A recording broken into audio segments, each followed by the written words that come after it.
시청자 여러분 안녕하십니까? 영적전쟁의 손자병법 강의 계속하겠습니다. 이번 시간에는 사이비 이단들이 그토록 자기들만 알고 있다고 주장하면서 정통 기성교회를 무시하려고 덤비는 나무와 열매의 참 의미도 모른다, 이러한 자기들의 교육 내용을 제가 한번 여러분들에게 읽어드리겠습니다. 마가복음 4장 30절로 32절에는 예수님께서 하나님의 나라에 대해 겨자씨 하나를 들어 비유와 비교로 설명하시면서 겨자씨는 가장 작은 씨지만 심긴 후에는 자라서 모든 풀보다 커지며 큰 가지를 내어 공중의 새들이 그늘에 깃들일 만큼 된다고 하였습니다. 여기서 씨가 비유하는 의미는 예수님께서 전하시는 하나님의 말씀인데 천국의 비밀이 담겨져 있다. 씨에는 말씀인데 천국의 비밀이 담겨져 있다. 씨가 뿌려지는 곳은 밭인데 밭은 말씀이 심어지는 사람의 마음이며 나무는 씨에서 난 싹이 크게 자란 것으로 예수님의 말씀을 듣고 새로 거듭난 속 사람을 뜻하며 새는 성령을 의미한다. 여러분 전 시간에도 계속 이 내용이 나왔지 않습니까? 사이비 이단들 반복의 효과입니다. 반복 학습의 효과입니다. 반복 학습의 효과. 처음 들으시는 분들이 아니라면은 저런 얘기 또 해 하지만은 그게 아닙니다. 계속 반복해서 강조하면은요 각인이 되게 되습니다. 반복 각인 되는 거. 예. 이래서 사이비 이단들하고 얘기하면은 몇 장 몇 절 몇 장 몇 장 몇 장 몇 장 잘 배워요. 몇 장 몇 절에 예수님께서 뭐라 말씀하셨으면 몇 장 몇 절에 이렇게 얘기합니다. 그런데 정통 기성교회 다니시는 분들은 그거 잘 몰라요. 기껏 한다는 소리가 먼저 그 나라와 그 의를 구하라고 했잖냐, 이런 얘기합니다. 특히 권사님들 먼저 그 나라와 그 의를 구하라고 했잖냐, 이렇게 얘기해요. 뜻도 모르면서. 예. 자꾸 얘들은 이렇게 자꾸 반복합니다. 자, 나무의 참 의미는 목자라고 이렇게 얘기를 하죠. 이사야 5장 7절에 보면은 포도원을 얘기하면서 포도원은 이스라엘 백성이며 유다 백성은 주께서 좋아하시는 한 그루 나무라고 했습니다. 이사야서 55장 12절에도 이스라엘 백성들이 돌아올 때 언덕과 산들이 환호성을 지르고 나무들도 손뼉을 칠 것이다. 이스라엘 백성들이 돌아올 때, 어디에서 돌아올 때요? 포로에서 돌아올 때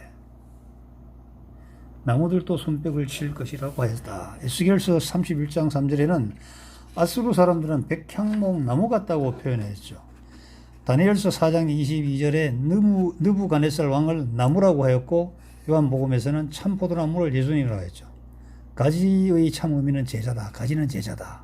요한복음 15장 5절에는 예수님의 제자들을 가지라고 했죠. 나무는 목자이며 가지는 제자이고 잎은 전도자이며 열매는 성도들이다. 이렇게 얘기합니다.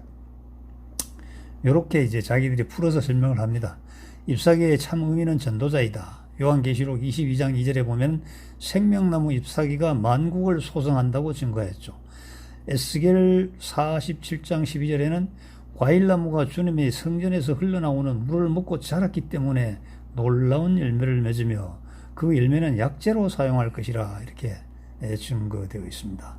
열매의 참 의미는 사람의 말과 행위입니다. 말은 입술의 열매이다, 이렇게 얘기를 하죠. 마태복음 12장 33절로 35절에는 나무는 사람의 마음이고 실과는 말이라고 했습니다. 좋은 씨를 심어 좋은 나무를 자라게 하여야 좋은 열매를 맺는 것이죠. 좋은 씨는요, 자기들의 씨죠. 자기들 교파의 씨입니다. 잠언서 12장 14절에는 이브 열매를 말이라고 했죠. 공산주의 이론은 좋으나 결과가 좋지 못하다는 말을 하는 사람들이 있습니다. 그러나 이론의 좋고 나쁨은 결과를 통하여 판단하는 것입니다. 결과가 나쁜데 결과를 낳은 원인을 좋다고 해서는 안 됩니다. 나무도 좋고 열매도 좋든지 나무도 좋지 않고 열매도 좋지 않다고 해야 하는 것이죠. 아주 담대한 선포를 합니다. 사이비 이단들은요. 공산주의까지 끌어들여서 현재 우리 북한 보면 알잖아요. 신년사에 이박과 고깃국 주겠대요. 우리 이박 안 먹잖아요. 당뇨에 해롭다고. 고깃국 잘 안 먹잖아요. 고기도 진화를 해가지고 그냥 고기 삶아주는 건 안 먹고 그걸로 요리를 해서 맛있게 요리를 해놔야 요즘 아이들은 숟가락을 대잖아요. 학교나 교도소나 군대도 마찬가지입니다만은 이 음식이 맛이 없으면 안 먹어요. 안 먹고 어디 갑니까? PX 가서 뭐 피자 사 먹고, 그 다음에 뭐 치킨 사 먹고, 그리고 엄마한테 전화하죠. 엄마 나 먹었어 하면 엄마가 즉시 결제를 해주면은 PX 아니면 그 피자집 아주머니한테 통장으로 딱 들어갑니다. 요즘은 이제 군대도 병사들도 봉급을 약 한 40만 원 전으로 받으니까 자기 먹을 돈은 뭐 충분합니다. 사실 성인들도 뭐 은퇴한 사람들 같으면 한 달에 40만 원 못 써요. 제가 물어본 사람 중에서 40만 원 쓰라고 하니까 40만 원 못 쓴답니다. 담배 안 피웠을 때 한해서 그렇죠. 자, 사람은 전도의 열매라고 하죠. 야고보서 1장 18절에는 첫 열매는 진리의 말씀으로 나왔다고 기록되었고, 요한복음 15장 2절에는 그분은 말씀을 통하여 너희를 깨끗하게 손질함으로써 많은 열매를 맺게 하셨다고 증거하고 있습니다. 행위는 행함의 열매입니다. 잠언서 1장 31절에는 콩 심은 데 콩 나고 팥 심은 데 팥 나듯이 자기의 행위, 꾸민 일에 당하리라고 하였습니다. 갈라디아서 5장 22절로 23절에는 성령의 9가지 열매는 사랑, 희락, 화평, 오래 참음, 자비, 양선, 충성, 온유, 절제로서 율법에 반대되는 것이 하나도 없다고 하였죠. 이게 정말 많이 써먹는 얘기 아닙니까? 마태복음 3장 16절, 요한복음 1장 32절에 성령이 비둘기같이 내려와 임하였다고 증거하고 있습니다. 성령이 강림하는 모습을 비둘기가 내려앉는 모습으로 형상화한 것이죠. 새는 이나무 저나무 날아다니는 동물이지만 성령을 설명할 때 비유로 사용되었다고 저들은 주장합니다.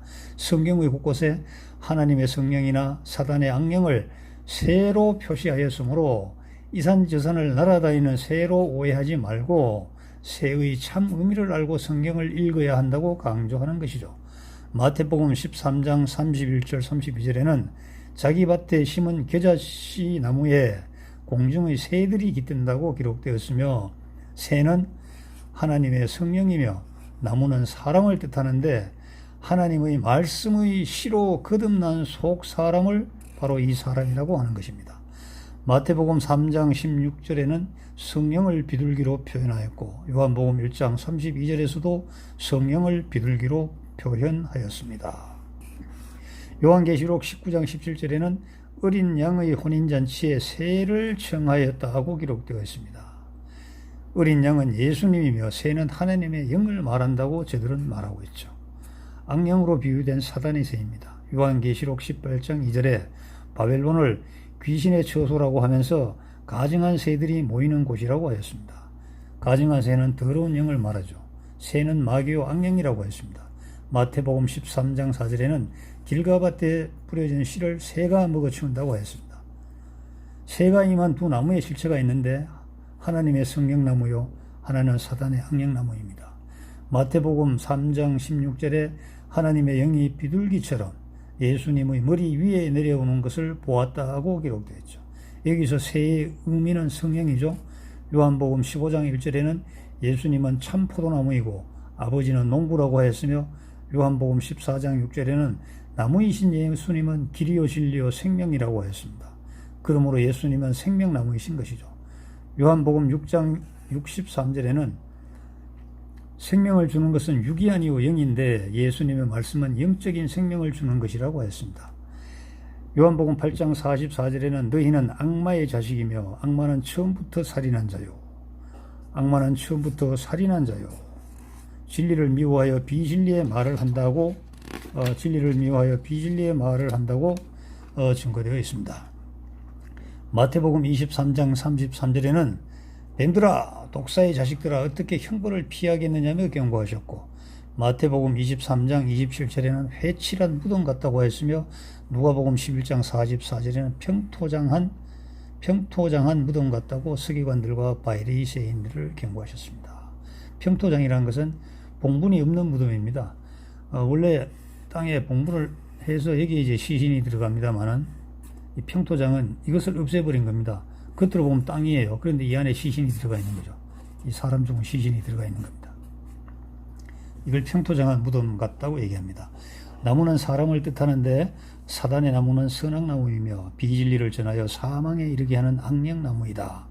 고린도후서 7장 10절에는 하나님의 뜻대로 하는 근심은 후회할 것이 없는 구원에 이르는 것이요. 사람은 근심할 수가 있죠. 근심 걱정이 많죠. 그러나 그 근심 걱정이 하나님의 뜻대로 하는 근심 걱정이라면 후회할 것이 없는 구원에 이르는 것이요. 정말 멋진 말이죠. 세상 근심은 사망에 이르는 것이라고 증거되어 있습니다. 어디에요? 고린도후서 7장 10절에 하나님께서는 때때로 우리를 죄에서 돌아서게 하려고 슬픔을 주십니다. 죄에서 돌아서게 하려고요. 이 슬픔은 우리를 영원한 생명에 들어가게 하기 위한 것으로 비관하거나 슬픔에서 헤어나지 못해서는 아니 됩니다. 우리가 겪게 되는 그 여러 가지 환난, 고통, 무덤이라고 표현을 합니다.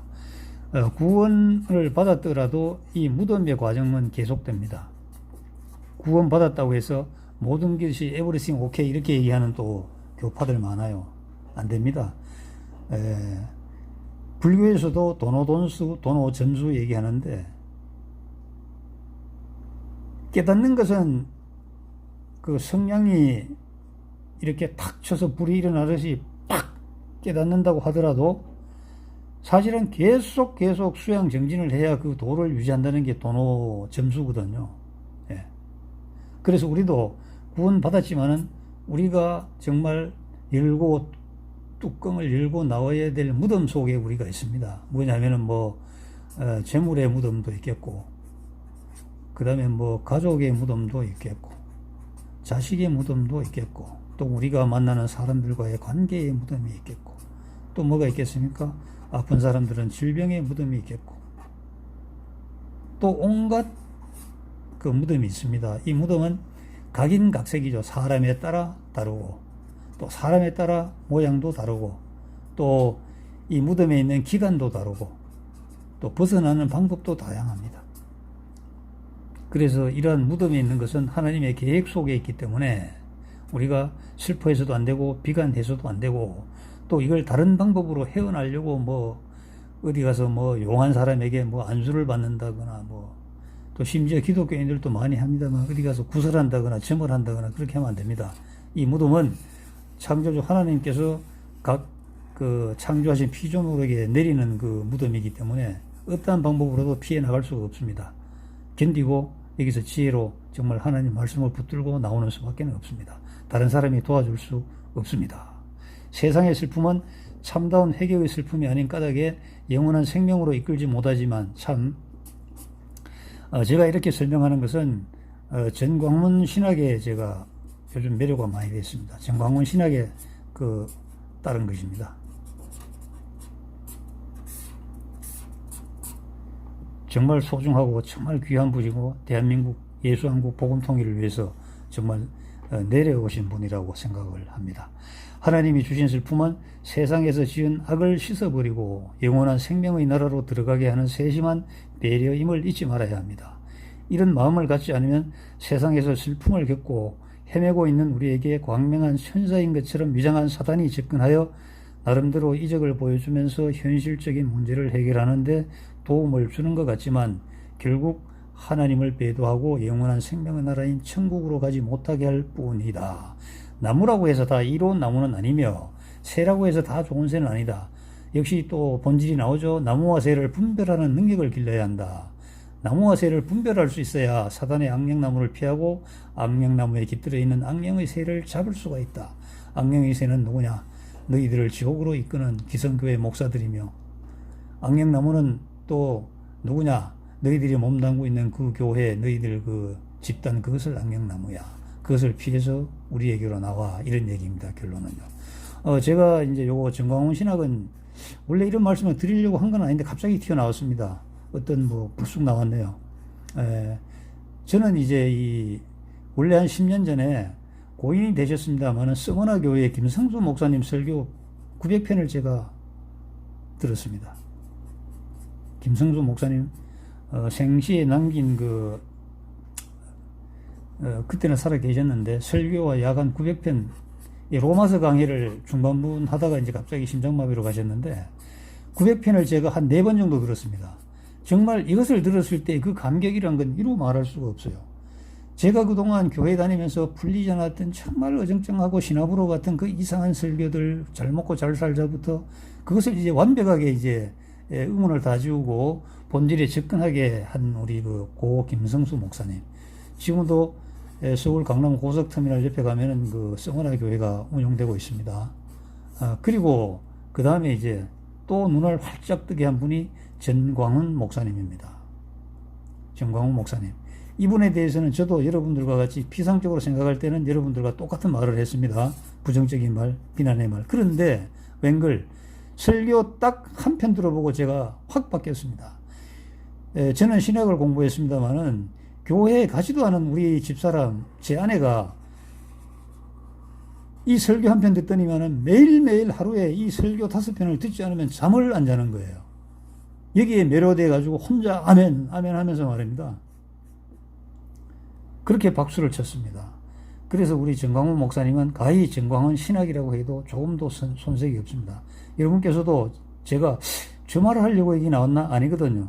저는 아직도 할 말이 많습니다. 거의 500페이지가 되는 제가 책 다 여러분들에게 설명을 드릴 건데요. 여러분들이 싫어하든 여러분들이 좋아하든 불문하고요. 왜냐하면은 제가 이것이 제가 해야 될 소명이라고 생각합니다. 요즘 사실 코로나 사태로 어디 교회 개척됩니까? 있는 교회도 지금 성도들이 교회에 나오지도 않지 않습니까? 이런 상황에서 이것도 이제 유튜브를 통해서 여러분들에게 전해드리라는 어떤 뜻이 있구나 하고 제가 나름대로 생각을 하고 이제 급히 했는데, 처음에는 뭐 요령도 부족하고 할 줄도 몰랐는데 이제 조금 이제 실력이 좋아집니다. 기술도 좋아지고요. 그래서 저는 이것을 여러분들에게 전달하는데 목적이 있지 김성수 목사님을 칭찬하거나 정광훈 신학을 찬양하는 그런 것은 아닙니다. 다만 여러분들도 저와 같은 과정을 겪어서 궁금하고 성경에 대한 여러 가지 참 목매한 그러한 상황이 있다면은 정광훈 목사님 강의를 들어보시면 금방 이해가 갑니다. 저도 사실 세상 학문은 제가 박사 아닙니까? 동양 최초의 그 화식 경제 사상을 가지고 연구해서 박사학위 땄거든요. 정말 저도 그 누구도 다가오지 못하는 저도 독보적인 존재를 그 경지를 가지고 있습니다. 그러나 제가 이 정광훈 목사님 설교 한 편 듣고 제가 완전히 까무러쳤어요. 성경은 저것이구나. 저렇게 해석을 하는구나. 예를 들어서 창세기 처음 나오는 첫째 날, 둘째 날, 셋째, 넷째, 다섯째, 여섯째, 일곱째 날 아무리 봐도 모르는 거예요. 처음에 나오는 빛은 뭐고 넷째 날에 나오는 빛은 또 뭔지 누구도 설명 안 해주고, 신학대학교 총장 하셨다는 분도 창세기 설명을 하면서 그 설명을 안 해주시는 거예요. 그리고 스스로 말씀하셔요. 저 김 목사님 요즘 저 신학교에 가도 창세기 강의 안 하죠? 이렇게 물어요. 예. 그런데 당신도 결국은 책 읽는 것이지 뭐 강의해 주는 건 아니더라고요. 비난하려는 거 아닙니다. 그분에게도 많은 도움을 받았습니다. 예. 그래서 제가 이제 오늘은 강의 내용도 짧고 했는데 갑자기 이렇게 불쑥 전광훈 신학이 튀어나와서 제가 부연 설명을 드립니다. 우리는 함께 가야 될 새 예루살렘 성전, 그곳에 가기 위해서 우리가 지켜야 하고 알아야 하고 또 준비해야 될 그러한 과정, 그것이 교회 아닙니까? 그것이 우리 성도들의 모임 아닙니까? 그래서 여러분들께서도 조금 막힌 것이 있다면은 김성수 목사님의 설교나 전광훈 목사님의 그 정광훈 신학, 이것을 들어보시면 여러분들에게 정말 큰 도움 될 겁니다. 저도 두 분에게 완전히 매료되었습니다. 제가 한창 때는 한강을 건너다가 성경 테이프를 듣다가 테이프를 빼서 제가 한강에 던져버린 적도 있습니다. 이게 도대체 이게 교회야 이러면서요. 그분 세계 10대 교회에 들어있습니다. 지금 어마어마해요. 하여튼 사람은 거기에 모이더라고요. 그런데 저는 도저히 거기에 동의할 수 없어요. 지금 그분은 뭐 재산 문제로 이상한 지대에서 그 요단강 건너가 있지 않습니까? 지금 비교하면은 그 당시에 혈기를 부렸던 제가 틀리지 않았던 것 같아요. 맞았던 것 같습니다. 여러분, 오늘 또 여러분들께 우리 주님의 은총과 주님께서 내려주시는 은혜와 영광이 항상 함께 하기를 제가 기다리겠습니다. 그리고 저희 강의에 잘못된 거 지적할 거 있으면 꼭 글로 남겨주시고 좋아요 댓글도 부탁드리고요. 다음 시간에는 여러분들이 잘 아는 일용할 양식에 대해서 사이비 이단들은 어떻게 풀어나가는지 다음 시간에 여러분들과 함께 하겠습니다. 기대해 주셔도 좋습니다. 감사합니다.